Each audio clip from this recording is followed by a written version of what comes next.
ഇരുവരും താന്നി മേഖലയിൽ കടൽക്ഷോഭം രൂക്ഷമായി. 15ഓളം വീടുകൾ വെള്ളം കയറി വീട്ടുപകരണങ്ങൾ നശിച്ചു. തീരദേശ മേഖലയിൽ കടുത്ത ഭീതിയിലാണ്. തിങ്കളാഴ്ച പുലർച്ചെയാണ് ഇരേവൂരം താന്നി മേഖലയിൽ കടൽക്ഷോഭം രൂക്ഷമായത്. 100 മീറ്ററോളം തീരദേശം കടലെടുത്തു. ആളപായങ്ങളില്ല. ശക്തമായ തിരമാലകളാണ് ഈ പ്രദേശങ്ങളിൽ ആഞ്ഞടിക്കുന്നത്.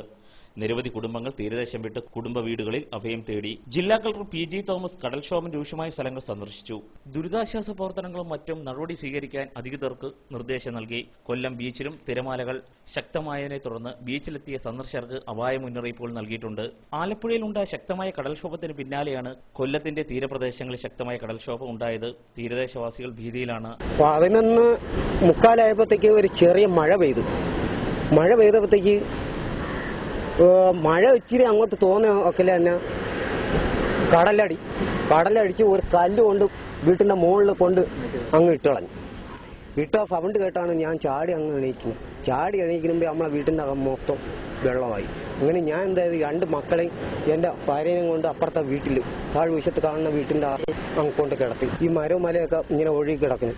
അങ്ങനെ ആ പിള്ളേരെ എല്ലാം പോയി വിളിച്ചോണ്ട് വന്ന് ഈ സാധനം എല്ലാം ഇനി മേപ്പോട്ട് കയറ്റി നോക്കുമ്പോഴത്തേക്ക് അടുത്ത വീട്ടുകാരൊന്നും വെള്ളത്തിൽ കിടന്ന് ഒഴുകാൻ.